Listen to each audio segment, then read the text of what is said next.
justthenews.com. Now, we are only 56 days away from the all-important midterm elections, and frankly, it can't come fast enough.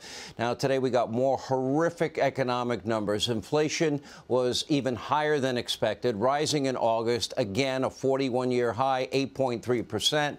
Food, rent, healthcare, electricity, all are way up, and also now at record highs. Gas is still more than double what it was before Biden became president, despite a dangerous political gimmick that he has been implementing to empty out our strategic petroleum reserves right before the election. How convenient. We'll flood the market with more energy, more oil, so gas prices will seem like they're going down. The problem is it's a major national security risk because now those reserves are at a 38-year low.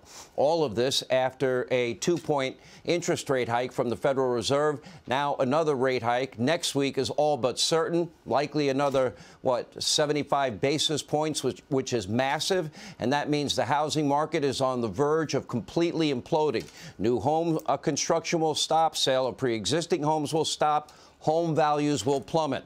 On top of your IRAs and your 401ks. Keep in mind, when Trump left office, the average fixed rate mortgage was 2.77%, 30-year fixed rate mortgage. Now under Biden, it is over 6%, and it is now getting higher.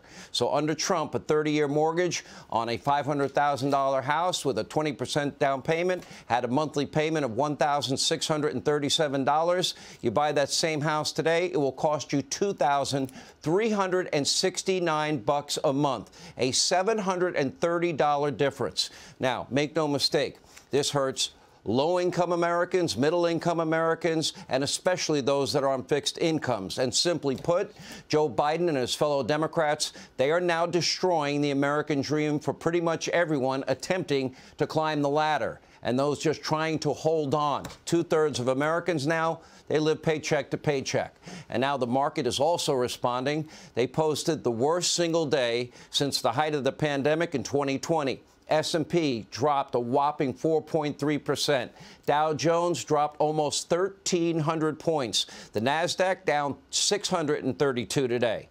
But also today, during a big event at the White House, Joe Biden was celebrating his self-proclaimed economic achievements. Now, he was actually patting himself on the back for fixing inflation.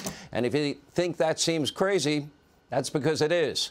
As Town Hall put it, quote, Biden celebrates inflation as the economy crashes, and Reuters went with the headline, Biden is celebrating Inflation Reduction Act as food, rent, all these prices are climbing. Even the New York Times complained, quote, inflation report dampens Biden's attempts to celebrate the economy. On Twitter, our friend, our colleague, Katie Pavlich, put together a pretty comprehensive timeline.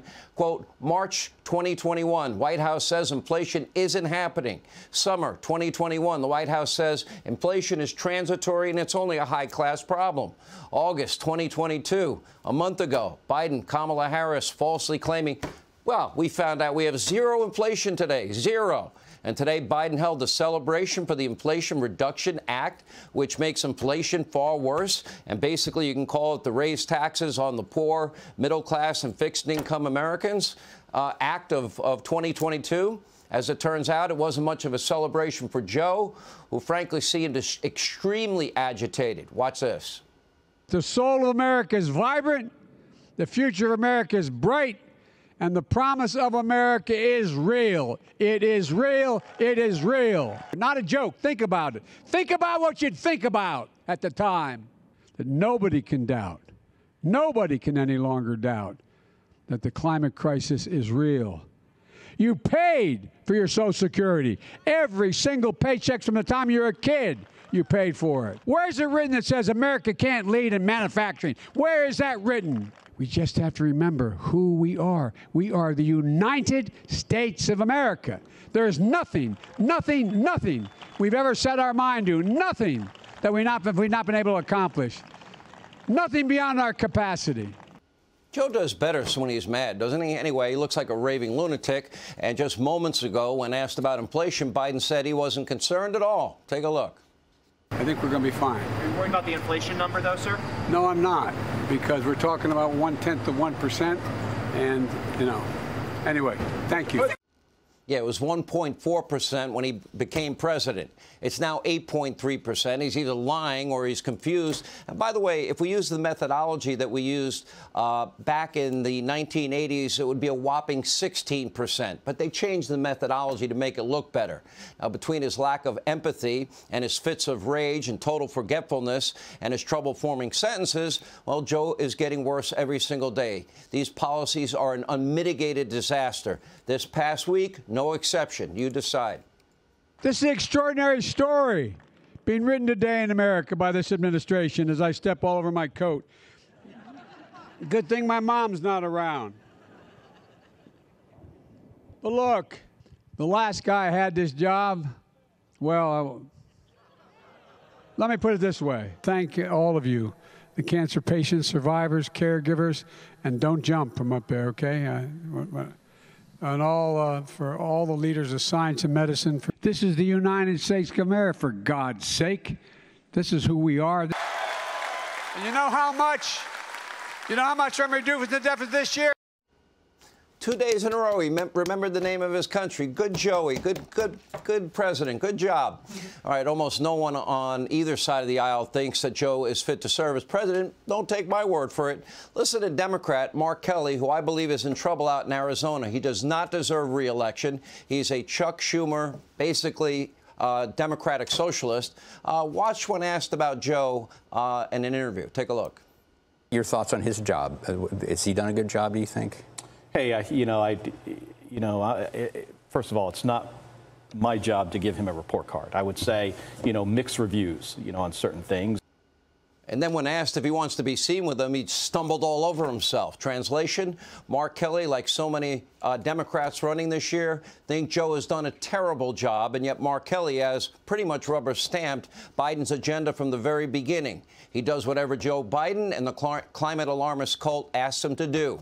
If you live in Arizona, you should know this. Mark Kelly is Biden. He is Chuck Schumer. We see the same thing with every Democrat running. Tim Ryan, Barnes, Warnock, Fetterman, Cortez Mastro, everyone in the House, they all support 100% of Biden's radical policies, the same policies that have caused record-high inflation, record-high gas prices, a disaster at the border, a disaster in Afghanistan, a disaster with law and order, and a disaster in your kids' schools. Great job, Joey. Now, the same policies that more than double the size of the IRS so you can enjoy your annual audit. The same policies that abolished cash bail, defunded the police, emptied out America's prisons, making us all less safe and less secure. Hey, Sean Hannity here. Hey, click here to subscribe to Fox News YouTube page and catch our hottest interviews and most compelling analysis. You will not get it anywhere else.